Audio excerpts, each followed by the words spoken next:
Hi viewers welcome to Anil tuition YouTube channel. So already ఎవరైతే ఈ యొక్క గ్రూప్ 2 మెయిన్స్ కోసం ప్రిపేర్ అవుతున్నారో వాళ్ళందరికీ సంబంధించి మనం మన ఛానల్లో ఏపీ హిస్టరీకి సంబంధించినటువంటి సిరీస్ అనేది ఆల్రెడీ స్టార్ట్ చేయడం జరిగింది. ఇంకా మీరు ఎవరైనా సరే సిరీస్ అనేది చూడకపోతే కనుక ఆల్రెడీ పార్ట్ 1, పార్ట్ 2 పార్ట్స్ అనేవి మీకోసం అప్లోడ్ చేయడం జరిగింది. ఇది పూర్తిగా ఏంటంటే నేను 2-3 పుస్తకాల నుంచి సేకరించి మీ అందరికి అర్థమయ్యే విధంగా విత్ పాయింట్స్తో సహా నా ఓన్ హ్యాండ్ రైటింగ్ ద్వారా ఈ యొక్క నోట్స్ అనేది మీకు అందించడం జరుగుతుంది. మీరు చదివేటప్పుడు మీ యొక్క సిలబస్తో పాటు మీ స్టాండర్డ్ బుక్స్ దగ్గరలో పెట్టుకుని ఫాలో అయినట్లయితే మీకు గ్రూప్ 2 మెయిన్స్ లో మంచి మార్కులు రావడానికి అవకాశం ఉంటుంది. సో దానిలో భాగంగా ఈ రోజు మనం ఇండియన్ పాలిటిక్స్ సంబంధించి సిరీస్ అనేది స్టార్ట్ చేసుకోబోతున్నాం. సో దాంట్లో ఫస్ట్ టాపిక్ చూసినట్లయితే మనం nature of the Indian constitution, అంటే మన ఇండియన్ కాన్స్టిట్యూషన్ యొక్క స్వభావం ఏంటంటే రాజ్యాంగం యొక్క స్వభావం ఏంటి అంటే, సో దీని గురించి తెలుసుకోవాలంటే ముందు మనం అసలు ఏ పుస్తకం ఏ యొక్క స్వభావాన్ని నిర్వర్తిస్తుంది అంటే, ఫర్ ఎగ్జాంపుల్ మనం ఏదైనా హర్రర్ పుస్తకాలు తీసుకున్నట్లయితే ఆ హర్రర్ పుస్తకాల యొక్క స్వభావం ఏంటి, దాంట్లో కేవలం ఏంటంటే హర్రర్ గురించి, అదేవిధంగా కల్పిత కథల గురించి ఉంటుంది. అదేవిధంగా ఏదైనా కథల పుస్తకాలు తీసుకున్నట్లయితే ఏంటంటే దాంట్లోకి సంబంధించి ఏదైనా కథలు కానీ దానికి సంబంధించినటువంటి ఇన్ఫర్మేషన్ ఆ పుస్తకంలో ఉంటుంది. అదే విధంగా మన రాజ్యాంగం కూడా ఒక పుస్తకం కాబట్టి మన రాజ్యాంగంలో ఉన్నటువంటి స్వభావం ఏంటి అంటే ఈ యొక్క పుస్తకానికి ఉన్నటువంటి స్వభావం ఏంటి, సో దాన్నే మనం ఈ వీడియోలో తెలుసుకోబోతున్నాం. సో దీంట్లో ఏంటంటే ఫస్ట్ ఆఫ్ ఆల్ మనకి మన రాజ్యాంగం యొక్క స్వభావం అనేది తెలుసుకోవాలంటే ముందుగా మనం యూనిటరీ ప్రభుత్వం, అదే ఏకీకృత ప్రభుత్వం, అదేవిధంగా ఫెడరల్ అంటే సమాఖ్య ప్రభుత్వం అంటే ఏంటి. సో మీరు కనుక ఫస్ట్ టైం వింటున్నట్లయితే కనుక ఈ యొక్క పదాలు అనేవి కొద్దిగా కొత్తగా ఉంటాయి. బట్ ఏంటంటే ఎప్పటి నుంచో ప్రిపేర్ అవుతున్న వాళ్ళు అయితే కనుక ఈ యొక్క పదాలు అనేవి చాలా ఈజీగా ఉంటాయి. సో నేను అందరికీ అర్థమయ్యే విధంగా ఎక్స్ప్లెయిన్ చేస్తాను చూడండి. సో ఫస్ట్ ఏంటంటే ఏకీకృత ప్రభుత్వం, యూనిటరీ గవర్నమెంట్. సో ఏకీకృత ప్రభుత్వం, సో పేరులో ఉంది ఏకీకృత అంటే ఏంటంటే సింగిల్ గవర్నమెంట్ అంటే ఏంటంటే ఒకే ప్రభుత్వం ఉండడాన్ని ఏమంటారంటే సింపుల్ గా యూనిటరీ ప్రభుత్వం అంటారు. అంటే ఏంటంటే ఫర్ ఎగ్జాంపుల్ ఇక్కడ దీని యొక్క లక్షణాలు మనం చూసినట్లయితే అన్ని అధికారాలు కూడా ఎక్కడ ఉంటాయంటే మనకి కేంద్ర ప్రభుత్వంలో ఉంటాయి. అంటే మనం ఆల్రెడీ ఒకే ప్రభుత్వం ఉంటుందని చెప్పుకున్నాం కాబట్టి ఆ ఒకే ప్రభుత్వం కూడా ఏంటంటే కేంద్రంలో ఉన్నటువంటి ప్రభుత్వం ఏదైతే ఉందో అన్ని అధికారులు కూడా ఈ యొక్క కేంద్ర ప్రభుత్వం దగ్గరే ఉంటాయి. అదే విధంగా ఈ యొక్క కేంద్ర ప్రభుత్వం ఏంటంటే ప్రాంతీయ ప్రభుత్వాలు ఏర్పాటు చేయవచ్చు లేదా చేయకపోవచ్చు. అంటే మనం చూసినట్లయితే మనకి 73, 74 రాజ్యాంగ సవరణలు అనేవి మనకి రాజ్యాంగంలో లేవు, కానీ ఈ యొక్క చట్టాలకు ఒక ప్రత్యేక చట్టాల ద్వారా ఈ మన రాజ్యాంగంలో పొందుపరచడం జరిగింది. అంటే ఏంటంటే ఈ యొక్క ఏకీకృత ప్రభుత్వం లక్షణాలు ఏంటంటే వీళ్ళు ప్రాంతీయ ప్రభుత్వాలను ఏర్పాటు చేయవచ్చు లేదా ఏర్పాటు చేయకపోవచ్చు అనేది మనకి దేనిలో లక్షణంగా కనిపిస్తుంది అంటే ఏకీకృత రాజ్యాంగంలో మనకి లక్షణంగా కనిపిస్తుంది. అదే విధంగా నెక్స్ట్ లక్షణం చూసినట్లయితే మనం అదృఢ రాజ్యాంగం అంటే ఏంటంటే ఫ్లెక్సిబుల్ అనమాట. అంటే ఏకీకృత రాజ్యాంగంలో మనకి రాజ్యాంగం యొక్క స్వభావం ఎలా ఉంటుందంటే ఫ్లెక్సిబుల్ గా ఉంటుంది. సో ఫ్లెక్సిబుల్ అంటే ఏంటి, ఈజీగా అటు ఇటు కదులుతుందనే కదా. సో ఈ విధంగా ఫ్లెక్సిబుల్ అంటే సవరణ అనేది పూర్తిగా కేంద్ర ప్రభుత్వం చేతుల్లో ఉంటుంది.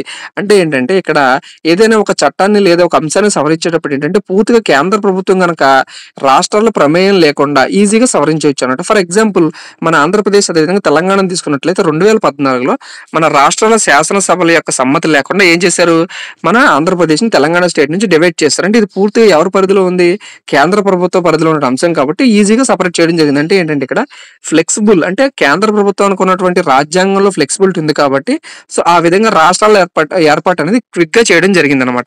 అదే విధంగా అలిఖిత రాజ్యాంగం అంటే ఏంటంటే కేంద్ర ప్రభుత్వంలో ఏంటంటే రాజ్యాంగం అనేది అలిఖిత రాజ్యాంగం కింద ఉంటుంది. సో దీనికి ఎగ్జాంపుల్ ఏంటంటే ఇంగ్లాండ్ అని చెప్పుకోవచ్చు మనం. అదే విధంగా ఇక్కడ చూసినట్లయితే మన ఏకీకృత ప్రభుత్వంలో అధికార విభజన అనేది ఉండదు. అధికార విభజన అనేది రాజ్యాంగంలో ఎక్కడా పేర్కొనరు. అంటే ఏంటంటే రాష్ట్ర ప్రభుత్వాలకు ఉండాల్సినటువంటి అధికారాలు ఏంటి, స్థానిక సంస్థలకు ఉన్నటువంటి అధికారాలు ఏంటి, అవన్నీ కూడా ఏంటంటే విభజన అనేది ఉండదు. పూర్తిగా కేంద్ర ప్రభుత్వమే అధికారం చెలాయిస్తుంది కాబట్టి ఇక్కడ అధికార విభజన అనేది ఉండదు. అదే విధంగా ఈ యొక్క ఏకీకృత ప్రభుత్వం ఏంటంటే ఏక పౌరసత్వం అంటే సింగిల్ సిటిజన్షిప్ అనమాట. అంటే ఫర్ ఎగ్జాంపుల్ ఇప్పుడు మన భారతదేశంలో చూసినట్లయితే ఇదివరకు ఏంటంటే మనకి కాశ్మీర్ మన భారత దేశంలో అంతర్భాగం అయినప్పటికీ కూడా అక్కడ మనకి ద్వంద్వ పౌరసత్వం అనేది అమల్లో ఉంది. అంటే అక్కడ కాశ్మీర్ పౌరసత్వం ఉంటుంది, అదే విధంగా మన భారతదేశ పౌరసత్వం ఉంటుంది. కానీ ఈ యొక్క ఏకీకృత ప్రభుత్వం ఏంటంటే కేవలం ఏక పౌరసత్వం మాత్రమే అమల్లో ఉంటుంది. అంటే కేంద్ర ప్రభుత్వం ఏదైతే పౌరసత్వం ప్రకటించిందో దాని కింద ఉన్నటువంటి రాష్ట్రాలు అన్ని కూడా ఏక పౌరసత్వం మాత్రం ప్రకటించుకోవాలి. ఉన్నటువంటి రాష్ట్రాలు ఏవైతే ఉన్నాయో అవి సపరేట్ గా వేరే పౌరసత్వం ప్రకటించుకోకూడదు. అంటే ఫర్ ఎగ్జాంపుల్ మీకు అర్థమయ్యే విధంగా ఇప్పుడు మన ఆంధ్రప్రదేశ్ లో నివసిస్తున్నాం కాబట్టి మనకి ఆంధ్రప్రదేశ్ సిటిజన్‌షిప్ అనేది ఏమీ ఉండదు. అందరికీ కూడా ఏంటంటే ఇండియన్ సిటిజన్‌షిప్ మాత్రమే ఉంటుంది. ఏపీ సిటిజన్‌షిప్, అదేవిధంగా తెలంగాణ సిటిజన్‌షిప్, అదేవిధంగా ఈ స్టేట్‌కి కూడా ఏంటంటే మనకి సిటిజన్‌షిప్ అనేది ఉండదు. పూర్తిగా ఏకపౌరసత్వం మాత్రమే ఉంటుంది. అదేవిధంగా ఇంకొక లక్షణం చూసినట్లయితే రాష్ట్రాలపై ఏంటంటే పూర్తి నియంత్రణ ఉంటుంది.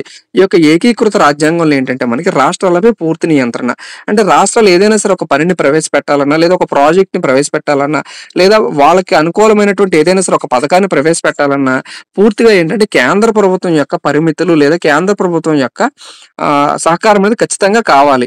సో ఈ యొక్క ఏకీకృత రాజ్యాంగంలో ఏంటంటే ఈ యొక్క పాయింట్స్ అనేవి మనకి ఏకీకృత రాజ్యాంగం యొక్క లక్షణాలుగా చెప్పుకోవచ్చు. సో ఈ యొక్క ఏకీకృత రాజ్యాంగం యొక్క లక్షణాలు అనేది దేనికి ఉపయోగపడుతుందంటే ఆ డెసిషన్స్ అనేది క్విక్‌గా తీసుకోవచ్చు. అంటే ఫర్ ఎగ్జాంపుల్ ఏదైనా ఎమర్జెన్సీ వచ్చిందనుకోండి.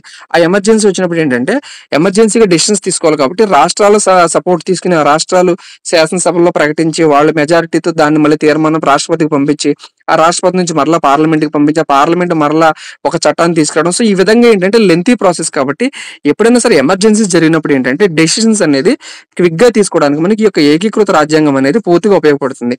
సో ఇంకోటి ఏంటంటే చిన్న చిన్న దేశాలకి ఏంటంటే బాగా యూజ్ అవుతుందన్నమాట. ఈ యొక్క ఏకీకృత రాజ్యాంగం ఎవరికి ఉపయోగపడుతుంది ఎక్కువగా చిన్న చిన్న దేశాలు ఏవైతే ఉన్నాయో అంటే మన భారతదేశం అనేది చాలా పెద్ద దేశం కాబట్టి మనకి ఎక్కువగా ఈ యొక్క రాజ్యాంగం అనేది ఈ యొక్క ఏకీకృత రాజ్యాంగం యొక్క లక్షణాలను ఉపయోగపడవు. కానీ చిన్న చిన్న దేశాలు ఏవైతే ఉన్నాయో ఆ యొక్క చిన్న చిన్న దేశాలకి మనకి ఈ యొక్క ఏకీకృత రాజ్యాంగం అనేది ఈజీగా ఉపయోగపడుతుంది. సో ఇది ఏకీకృత రాజ్యాంగం సంబంధించినటువంటి ఇంపార్టెంట్ ఇన్ఫర్మేషన్. సో మీ అందరికీ కూడా ఈజీగా అర్థమైంది అనుకుంటున్నాను. సో నెక్స్ట్ చూద్దాం మనం ఫెడరల్ గవర్నమెంట్. ఈ యొక్క ఫెడరల్ గవర్నమెంట్ అంటే ఏంటి? ఈ యొక్క ఫెడరల్ గవర్నమెంట్ ఏంటంటే కొద్దిగా పూర్తిగా ఏంటంటే దీనికి ఆపోజిట్ గా ఉంటుంది. అంటే సమాఖ్య అంటారు తెలుగులో దీన్ని. సో ఇదేంటంటే ఫాడస్ అనే లాటిన్ పదం ద్వారా వచ్చింది. ఈ యొక్క పదానికి అర్థం ఏంటంటే ఒప్పందం లేదా అంగీకారం. అంటే ఒక ఒప్పందం లేదా ఫర్ ఎగ్జాంపుల్ ఎవరైనా సరే మీ దగ్గర ఒక డబ్బులు తీసుకున్నారు అనుకోండి. మీరు ఒక ఒప్పందం ద్వారా అంటే మీకు పలానా టైంలో ఇచ్చేస్తాను, పలానా టైంలో మనం ఇలా తీసుకుందాం అని చెప్పి ఒక ఒప్పందం ద్వారా కానీ లేదా ఒక అగ్రిమెంట్ ఒక అంగీకారం ద్వారా కానీ తీసుకున్న దాన్ని ఏమంటారు అంటే ఫెడరల్ ప్రభుత్వం అంటారు. ఈ యొక్క ఫెడరల్ ని తెలుగులో ఏమంటారంటే సమాఖ్య ప్రభుత్వాలు అంటారు. సో ఈ యొక్క సమాఖ్య ప్రభుత్వాలు ఎందుకు అవసరం అంటే ఆర్థికంగా కానీ సైనికంగా కానీ బలహీనంగా ఉన్నటువంటి రాజ్యాలు ఉంటాయి కొన్ని. అంటే కొన్ని రాష్ట్రాల్లో ఏంటంటే మైనారిటీస్ ఎక్కువగా ఉంటే కనుక ఇప్పుడు 2-3 రాష్ట్రాలు ఏంటంటే మైనారిటీస్ అనేవి ఫర్ ఎగ్జాంపుల్ ఎక్కువగా ఉన్నారు అనుకుందాం. ఈ యొక్క మైనారిటీస్ అనే వాళ్ళు ఏంటంటే బలహీనంగా ఉన్నారు కాబట్టి వీళ్ళందరూ కలిసి ఏంటంటే మనం కూడా ఒక 3-4 రాష్ట్రాలు కలిపి ఒక రాజ్యం కింద లేదా ఒక ఉమ్మడి రాష్ట్రం కింద మనకు ఫామ్ అయినట్లయితే మనకు అనేక ప్రయోజనాలు కేంద్ర ప్రభుత్వం కల్పిస్తుంది లేదా మనం కల్పించుకోవచ్చు అనే ఉద్దేశంతో ఏంటంటే ఈ యొక్క ఫెడరల్ అంటే సమాఖ్య ప్రభుత్వం అనేది ఏర్పడడం జరిగింది. సో దీని యొక్క లక్షణాలు మనం చూసినట్లయితే సో పూర్తిగా ఏంటంటే ఆపోజిట్ గా ఉంటాయి. సో అధికార విభజన అనేది ఖచ్చితంగా ఈ యొక్క సమాఖ్య ప్రభుత్వంలో ఉంటుందంటే ఇప్పుడు మన రాజ్యాంగం చూసినట్లయితే కేంద్ర ప్రభుత్వం అంటే యూనియన్ లిస్ట్ లో ఉన్నటువంటి అంశాలు ఏంటి, అదేవిధంగా స్టేట్ లిస్ట్ అంటే రాష్ట్ర ప్రభుత్వంలో ఉండవలసినటువంటి అంశాలు ఏంటి, అదేవిధంగా కాన్కరెంట్ లిస్ట్ అంటే ఉమ్మడి ప్రభుత్వంలో అంటే కేంద్ర ప్రభుత్వం అదేవిధంగా రాష్ట్ర ప్రభుత్వం రెండు కూడా రెండింటి పరిధిలో ఉన్నటువంటి అంశాలు ఏంటి అవన్నీ కూడా ఏంటంటే మనకి అధికార విభజన అనేది పర్టికులర్ గా జరుగుతుంది. అంటే ఫర్ ఎగ్జాంపుల్ చీఫ్ మినిస్టర్ యొక్క విధులు ఏంటి, అదేవిధంగా గవర్నర్ యొక్క విధులు ఏంటి, రాష్ట్ర శాసనసభ యొక్క విధులు ఏంటి, కార్యనిర్వాహక శాఖ విధులు ఏంటి, ఆర్థిక శాఖ అనేది ఏ విధంగా వాళ్ళ యొక్క విధులను నిర్వర్తించాలంటే ప్రతి ఒక్క అధికార విభజన అనేది మనకి ఈ యొక్క సమాఖ్య ప్రభుత్వంలో జరుగుతుంది అనమాట. సో దీనికి ఎగ్జాంపుల్ ఏంటంటే మన భారతదేశాన్ని మనం ఎగ్జాంపుల్ గా తీసుకోవచ్చు. అదేవిధంగా యునైటెడ్ స్టేట్స్ ఆఫ్ అమెరికా, అదేవిధంగా కెనడా కూడా. సో ఈ విధంగా కొన్ని దేశాలు అనేవి మనకి సమాఖ్య ప్రభుత్వ లక్షణాలుగా మనం చెప్పుకోవచ్చు. సో దీని ప్రకారం ఏంటంటే రాజ్యాంగం ప్రకారం అన్నీ జరగాలి. సో ఈ యొక్క సమాఖ్య ప్రభుత్వంలో ఏంటంటే రాజ్యాంగం ప్రకారం ప్రతిదీ కూడా జరగాలి. అంటే ఎవరికి వాళ్ళు ఇష్టం వచ్చినట్టు చేయడానికి లేదు. అంటే కేంద్ర ప్రభుత్వం ఏదైనా సరే ఒక ఆర్డినెన్స్ తీసుకొచ్చినప్పుడు ఆర్డినెన్స్ అనేది ఖచ్చితంగా దేనికి లోబడి ఉండాలి అంటే రాజ్యాంగానికి ఖచ్చితంగా లోబడే ఉండాలి. అంటే ఇక్కడ సుప్రీం పవర్ ఎవరంటే అత్యున్నత అధికారం ఎవరిదంటే ఇక్కడ మనకి రాజ్యాంగం అని చెప్పుకోవచ్చు అనమాట. సో ఇక్కడ ఏంటంటే మనకి రాజ్యాంగం ప్రకారమే అన్ని జరగాలి. ఈ యొక్క సమాఖ్య ప్రభుత్వంలో ఏంటంటే కేంద్ర ప్రభుత్వం ఏది చేసినా లేదా రాష్ట్ర ప్రభుత్వాలు ఏది చేసినా ఏంటంటే రాజ్యాంగం ప్రకారమే ఖచ్చితంగా జరగాలి. అదే విధంగా ఇక్కడ ఏంటంటే లిఖిత రాజ్యాంగం ఇది. సో మనం ఏ విధంగానైతే మన రాజ్యాంగం రాసుకున్నామో ఆ విధంగానే ఇక్కడ మనకి లిఖిత రాజ్యాంగం కింద కూడా మనకి ఈ యొక్క సమాఖ్య ప్రభుత్వం ముఖ్య లక్షణంగా చెప్పుకోవచ్చు అనమాట.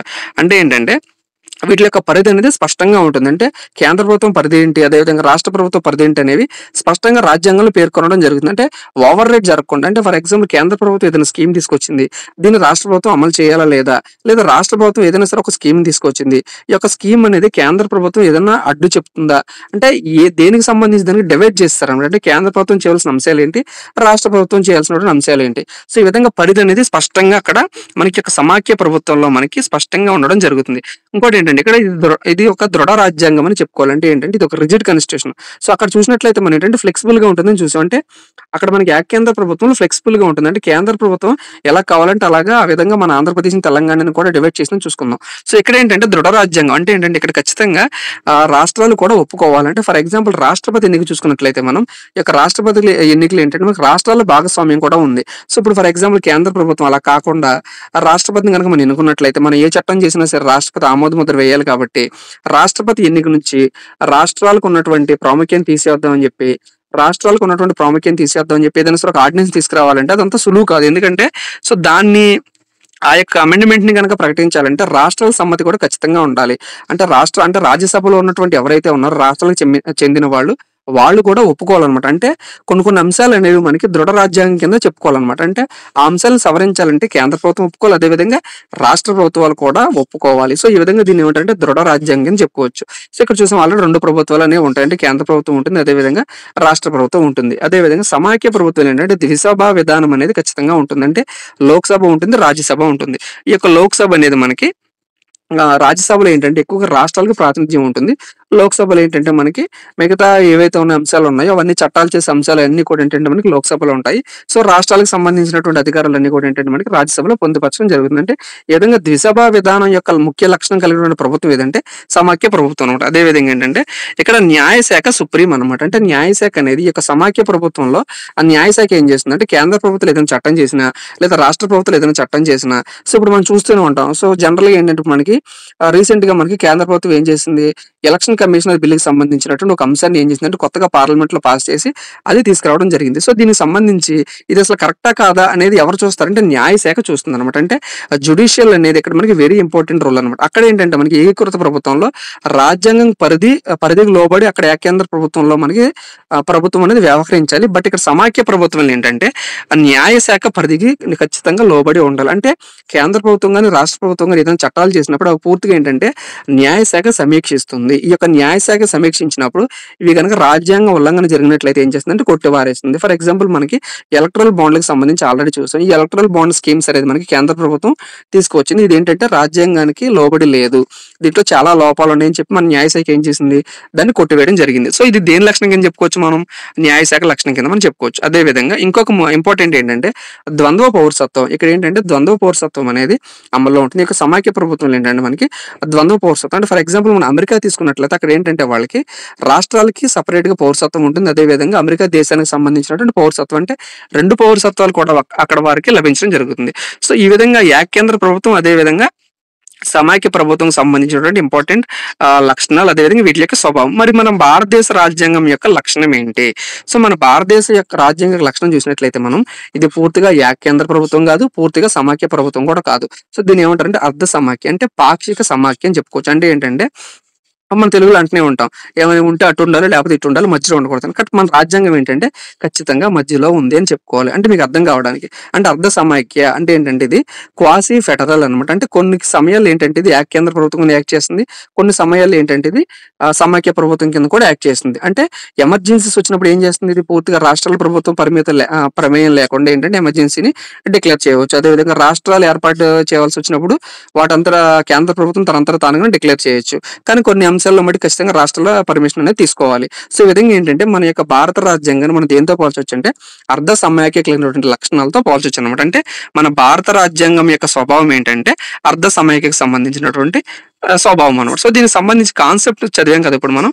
సో దీనికి సంబంధించి బిట్స్ అనేవి నేను ఇక్కడ ప్రొవైడ్ చేస్తున్నాను. సో దీని యొక్క ఆన్సర్ అనేది మీరు కామెంట్ సెక్షన్ లో కామెంట్ చేయండి. సో ఫస్ట్ బిట్ చూసినట్లయితే న్యాయశాఖ స్వయం ప్రతిపత్తి కలిగి ఉంది. ఇక్కడ ఏంటంటే న్యాయశాఖకి స్వయం ప్రతిపత్తి ఉంది. అంటే న్యాయశాఖ ఇక్కడ సుప్రీం అనమాట. సో ఇది ఏ ప్రభుత్వంలో ఉంటుంది, సమాఖ్య ప్రభుత్వంలోనో ఏకకేంద్ర ప్రభుత్వంలోనో పార్లమెంట్ లోనో ఏది కాదా? సో మీ యొక్క ఆన్సర్ అనేది కామెంట్ సెక్షన్ లో, అంటే మీ యొక్క కాన్సెప్ట్ అనేది మీకు ఎంత అర్థమైంది అనేది మీ కామెంట్ సెక్షన్ లో మీరు చెప్పండి. అదే విధంగా రెండో బిట్ సమాఖ్య వ్యవస్థ లక్షణం కానిది.